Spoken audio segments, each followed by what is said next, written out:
Yo, if you like funny content, we just dropped on the AG channel, man. Link is gonna be in the description. It's on screen too. Go check it out. It's a fire ass video. Let's go. Now, today, ladies and gentlemen, I got a very interesting build for y'all, okay? I got the rebounding wing. Y'all know I love the rebounding wing. If you don't know what a rebounding wing is, I got y'all. Y'all gonna find out today. It's a pretty heat build. It's a fire ass build that I feel like a lot more people should start using. It just, I don't know, I kind of want to see diversity within 2K22 going into this summer. You feel what I'm saying? Now listen though, listen. If you made it, well not if you made it, but if you saying this part of the vid, comment down washcloth. You feel me? That's what a lot of y'all niggas need to use. I ain't gonna say too much, but this is the pie chart that y'all want to use. And for the physical profile, we are going to go with the speed invert profile, but you can go with the regular speed one if that's what you fancy. But nigga, this is the build breakdown. We doing it my way, or it's the highway, you already know. But if you do want to make this like a different version of this build, by all means feel free to do it. I'm not like a build dictator, I'm not a build gatekeeper. You can make whatever you want. But if you want to make a rebounded wing, and in what my opinion is the best version, here y'all go. Now getting into the attributes, I ain't even gonna get into it yet. Like I said, you can do whatever you want, okay?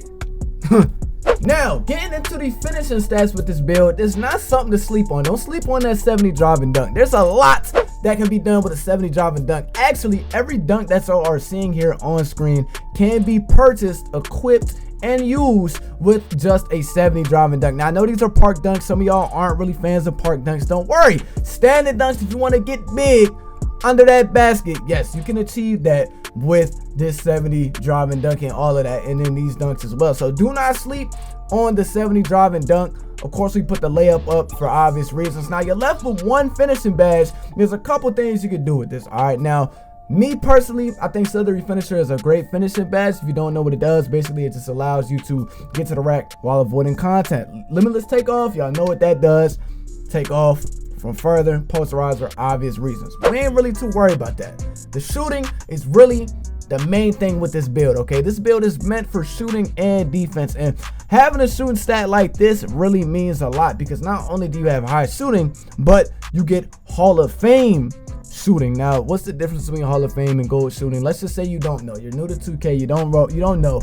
Hall of Fame shooting is exponentially better than gold, which I'm going to show you guys in a second what to do with these shooting badges. Now mind you, in my build videos, listen, you can make the builds however you want, okay? If you want to choose different attributes, nigga, choose different attributes. If you want to choose different badges, choose different badges. Only thing I'm here for is to give y'all a guideline, you feel me, a baseline, because I know sometimes it's hard when you're thinking of a new build to make. Like what do you really want to make? I know, bro, I go through this shit all the fucking time, bro. So there's a couple ways you can set this up, because there's different shooting styles. If you're more of an aggressive shooter and more of an experienced shooter, then I will go with this layout right here with the corner specialist on silver, set shooter Hall of Fame, hot zone, sniper, and catch and shoot Hall of Fame.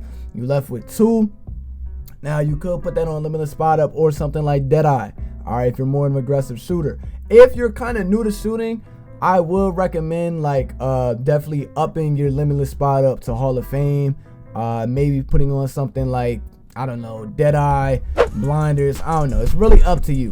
But this is something that is pretty much different from a glass cleaning finisher or a glass lock, a shooting glass, and a rebounded wing, which is the playmaking on this build. Now with this build, bro, you don't want anything that can't pass the ball. A lot of people really sleep on that. They feel like because they're a shooter or a role playing position, pass accuracy, ball handle is not important, bro. That shit is just as important as it is on a guard, bro. You don't want to throw lazy passes, you want to throw bad passes. You want to be able to throw the ball up the court, and you don't want to lose the ball while getting a rebound. Everybody that's watching this video, really think about it for a second. How many times do you or your friend that you playing with come down with the rebound and get stripped immediately? That shit is annoying, and you really can't control it. This is the best way to get rid of that, bro. Focus on that playmaking, and quick first step is a necessity on this build, because as you're going to see at the end, when you see the speed and acceleration, this build is not by any means a slow build. Triple threat juke is a pretty cool badge too. You can get a little stun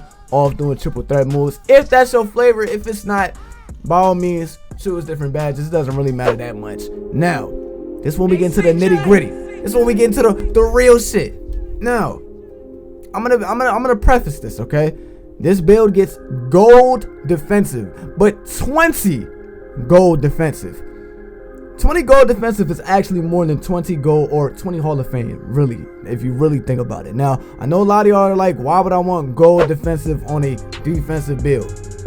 The badges only go up to gold, but the attributes are almost identical to a red pie chart. So essentially, damn, y'all hear that loud ass car? Niggas doing donuts and shit. Anyways, fuck it. All right, but yeah, like it gets the same stats as a red pie chart would, so you're not actually losing out on any defense. Now, there's a couple ways you can do the defensive badges. I know this is actually a very pivotal one. Everybody has a different opinion on what the best and worst defensive or rebounded badges are. In my opinion, this is a good layout to go with. This is a very balanced layout. Now, with a rebounded wing, the way I imagine somebody playing on it, they're not really setting many screens. If they do have to set a screen, obviously they can, but this build is really more of a catch and shoot type of build. But let's say that's not really your play style. Let's say you like getting physical. Let's say you do enjoy the defensive part of it, but you want to set screens. I would probably set up the defensive badges a little different, more like this, especially accommodating for the brick wall badge, which, like I said, me, I'm an ISO player, so I play a little different. That's why I say you guys can really choose whatever you want. Now, we get into the fun part right here. We're done with the attributes. Now we get into the part where y'all do need to follow everything I do if you want the rebound and wing name, because I feel like that's part of the reason you're on here. If you don't really care about the name, then you can go whatever you want. The body shape, you can go with whatever. It's purely cosmetic. It does not change any attributes, but the height, you do want to go 6'8". Now, STAX, why would I go 6'8"? What's the point of going 6'8"? Now, in this game, bro, everybody knows, nigga, I'm not gonna lie, there's no paint defense. That shit does not exist whatsoever. So you do need to give yourself that extra height. In previous 2Ks, it's cool to go 6'7", sometimes even 6'6", but we're gonna go 6'8", and you have to drop the weight to exactly 194 pounds. Now that y'all do that, y'all understand how that works. I mean, I really shouldn't have to understand, like, or have to tell y'all why to drop the weight. You drop the weight so you get more speed, okay? It's that simple. For the wingspan though, you do want to go 90.0 on the wingspan. Like, you want to go 90.0, max it out. Do not be bothered or disturbed by the attributes, because now it's time to do some quick math. Now, every attribute that you see right here on the physicals, add by 8. Now, the reason you add it by 8 is because you get 4 with receiving Hall of Fame gym rat or just gym rat, and you get 4 by hitting 99. Same goes with all of your attributes. Now, the attributes are not +8, they are +4. Once you hit 99, every number that you see right here, add that value by 4. I think everybody understands that. Y'all niggas understand, man? Build breakdown shit. All right, look, for the takeover, this is the best part. Y'all can choose whatever y'all want right here. I wouldn't really advise playmaking take, unless like you're just bored and you want to. You're never gonna get an ankle breaker. Like, don't expect to get ankle breakers with this. You're not gonna get ankle breakers. But every other take is honestly, in my opinion, viable. But that lock take is calling my name, is looking real fucking delicious. It's looking delight. And as y'all can see, the build is called a rebounded wing. If you made it to the end of this video, comment down orange juice. You feel me? Y'all been going crazy on the comments in the last video. If y'all ain't seen the last video, go check it out. We was on the John Morant build, going fucking stupid. What do I got to say? I don't got nothing to say. 70K on the way. It's your boy STAX. I'm out. Yeah, I'm out.